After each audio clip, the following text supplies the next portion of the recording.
తణుకును తారకాపురం అని కూడా అంటారని మీకు తెలుసా? హలో ఫ్రెండ్స్, హిందూ పురాణాల ప్రకారం శతాబ్దాల క్రితం తణుకును తారకాసురుడు అనే రాక్షసరాజు పరిపాలించేవాడు. ఆయన నివసించిన మరియు పాలించిన సామ్రాజ్య రాజధానే ఈ తారకాపురం. తారకాసురుడు పరమశివుని గురించి ఘోరమైన తపస్సు చేసి తనకు మరణమంటూ సంభవిస్తే శివుని కుమారుడి వల్ల మాత్రమే జరగాలననే అద్భుత వరాన్ని పొందుతాడు.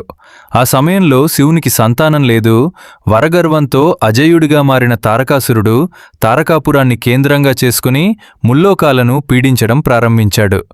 దేవతలను స్వర్గం నుండి తరిమివేసి పండితులను మునులను తీవ్ర ఇబ్బందులకు గురిచేశాడు. తారకాసురుడి ఆగడాలు మితిమీరిపోవడంతో దేవతలంతా వెళ్లి మహాశివుణ్ణి ప్రార్థించారు. ఫలితంగా శివపార్వతుల తేజస్సు నుండి శ్రీకుమారస్వామి కార్తికేయుడు జన్మించారు.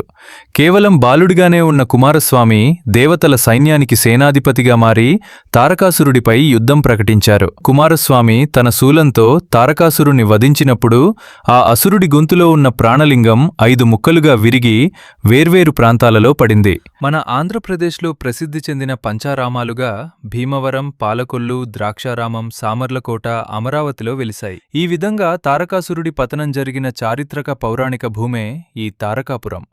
భాషా పరిణామ క్రమంలో ఫొనెటిక్ ఎవల్యూషన్ శతాబ్దాలు గడిచే కొద్దీ పేర్లు ఎలా మారుతాయో అనడానికి తారకాపురం ఒక చక్కని ఉదాహరణ. ఈ విధంగా పురాణకాలపు తారకాపురం మధ్యయుగంలో నన్నయ్య నడిచిన సాహిత్య క్షేత్రంగా మారి నేడు అంతరిక్ష ప్రయోగాలకు రాకెట్ ఇంధనాన్ని అందించే ఆధునిక తణుకుగా ఎదిగింది. ఇప్పుడే చూసిన మన తణుకు చరిత్ర వీడియో మీకు నచ్చిందని ఆశిస్తున్నాం. ఇలాంటి మరిన్ని ఆసక్తికరమైన అప్డేట్స్ కోసం హెల్లో తణుకు పేజీని ఫాలో అవ్వండి. ధన్యవాదాలు.